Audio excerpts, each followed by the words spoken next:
പാലക്കാട് അപകടത്തിൽപ്പെട്ട ആനയുടെ വാർത്തകളാണ് ടി വിയിലും പത്രത്തിലും മുഴുവൻ. അതുകൊണ്ട് തന്നെ ഞാൻ നിങ്ങളോട് എൻ്റെ ഒരു ആനക്കഥ പറയാം. Story behind my pictures.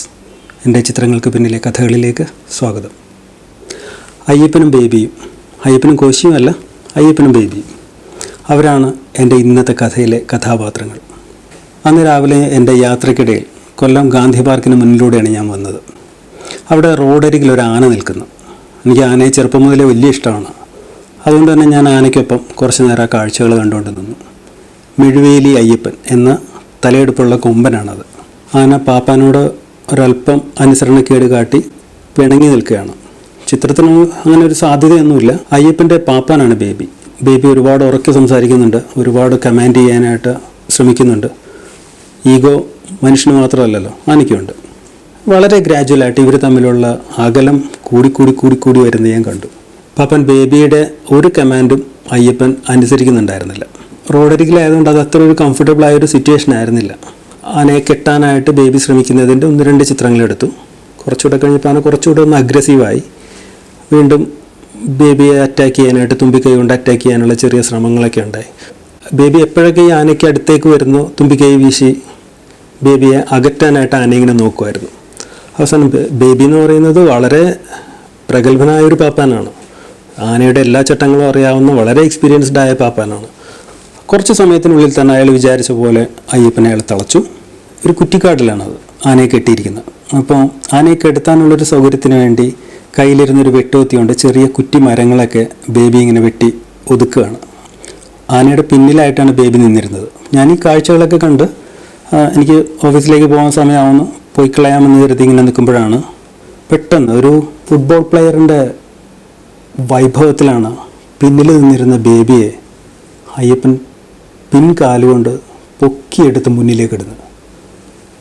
വിശ്വസിക്കാൻ കഴിഞ്ഞില്ല. കാരണം ആനയുടെ അത്രയും പിന്നിൽ നിന്ന ബേബിയെ എങ്ങനെയാണ് ഒരു സെക്കൻഡ് കൊണ്ട് കൊമ്പിൻ്റെ മുന്നിലേക്ക് എത്തിയതെന്ന് എനിക്കറിയില്ല. ഈ പകച്ചു നിന്നപ്പോഴേക്കും അയ്യപ്പൻ്റെ കൊമ്പുകൾ ബേബിയുടെ കാലിലേക്ക് ഇറങ്ങി കഴിഞ്ഞിരുന്നു. വല്ലാത്തൊരു മൊമെൻ്റായിരുന്നു. ഞാൻ ആനയുടെ തൊട്ട് മുന്നിലാണ് നിൽക്കുന്നത്. അത്ര ക്രൂഷ്യലായൊരു മൊമെൻറ്റിൽ പോലും ബേബിയുടെ മനസാന്നിധ്യം എന്നെ അത്ഭുതപ്പെടുത്തി. അയാൾ അവിടെ കിടന്നുകൊണ്ട് അയാളുടെ കയ്യിലിരുന്ന വെട്ടുകുത്തിക്കൊണ്ട് ആനയെ പിന്തിരിപ്പിക്കാനായിട്ട് മസ്തകത്തിൽ 2 വെട്ട് കെട്ടി. അയ്യപ്പൻ്റെ മുകളിലൊരു 2ാം പാപ്പാൻ ഇരിപ്പുണ്ട്.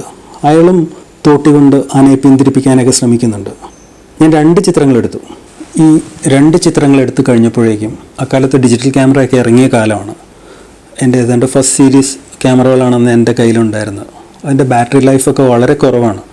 എൻ്റെ ഈ ചിത്രം വളരെ ക്രൂഷ്യലായിട്ടുള്ള ഈ ചിത്രം എടുത്തുകൊണ്ടിരിക്കുമ്പോൾ എൻ്റെ ക്യാമറയുടെ ബാറ്ററി തീർന്നു. ഫോട്ടോഗ്രാഫേഴ്സിൻ്റെ മോസ്റ്റ് ട്രസ്റ്റഡ് ക്യാമറ എന്ന് പറയുന്ന FM2, ഫുള്ളി മാനുവലായിട്ടുള്ള FM2 എൻ്റെ റൈറ്റ് ഷോൾഡറിലുണ്ടായിരുന്നു. അടുത്ത സെക്കൻഡിൽ അയ്യപ്പൻ ബേബിയെ കൊമ്പിൽ തൂക്കി ഒരൊറ്റ ഏറാണ്. ബേബിയുടെ വേദന നമുക്ക് മനസ്സിലാവുമെങ്കിലും ആ കൊമ്പിനടിയിൽ നിന്ന് ബേബി രക്ഷപ്പെട്ടതിലെ ഒരു വലിയ ആശ്വാസത്തിലായിരുന്നു ഞാൻ. അയാളുടെ ജീവനൊന്നും പറ്റിയില്ല എന്ന് പറയുന്നത് ഒരു വലിയ ഭാഗ്യമായിരുന്നു. കുറച്ച് ദിവസം കഴിഞ്ഞ് ബേബി ആശുപത്രിയിൽ നിന്ന് തിരിച്ചെത്തി. ബേബി അയ്യപ്പനെ തമ്മിൽ രണ്ടാമത് കാണുമ്പോൾ ഇവർ തമ്മിൽ ഇങ്ങനെ ഒരു സംഭവം ഉണ്ടായിരുന്നു, ഇവർ തമ്മിൽ ഇത്ര അപകടകരമായൊരു സമയം കഴിഞ്ഞിട്ടാണ് തമ്മിൽ കാണുന്നതെന്നൊന്നും എനിക്ക് തോന്നിയില്ല.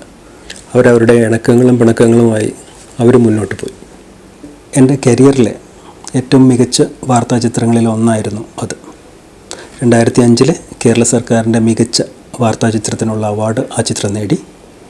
അതേ വർഷം തന്നെ തിരുവനന്തപുരം പ്രസ് ക്ലബിൻ്റെ മികച്ച വാർത്താ ചിത്രത്തിനുള്ള അവാർഡും ഈ ചിത്രത്തിന് തന്നെയായിരുന്നു. അതിലേറ്റവും സന്തോഷം, എനിക്ക് ആ അവാർഡ് ഫംഗ്ഷന് പോകാൻ കഴിഞ്ഞില്ല. എൻ്റെ ഫാദറാണ് എനിക്ക് വേണ്ടി ആ അവാർഡ് വാങ്ങിയത്. അതെനിക്ക് വളരെ അഭിമാനമുള്ളൊരു സമയമായിരുന്നു. എനിക്ക് കിട്ടുന്ന ഒരു അംഗീകാരം എൻ്റെ ഫാദർ പോയി വാങ്ങിക്കുക എന്ന് പറയുന്നത് എനിക്ക് വലിയ സന്തോഷമുള്ളൊരു കാര്യമായിരുന്നു. അതുമാത്രമല്ല, ചെറുപ്പകാലത്ത് അദ്ദേഹം പോകേണ്ട പല വിവാഹ ചടങ്ങുകൾക്ക് എന്നെ നിർബന്ധപൂർവ്വം പറഞ്ഞയച്ചതിനുള്ള ഒരു ശിക്ഷ കൂടിയായിരുന്നു ആ ചടങ്ങ്. എൻ്റെ ചിത്രങ്ങൾക്ക് പിന്നിലെ കഥകളുമായി നമുക്ക് വീണ്ടും കാണാം. നന്ദി.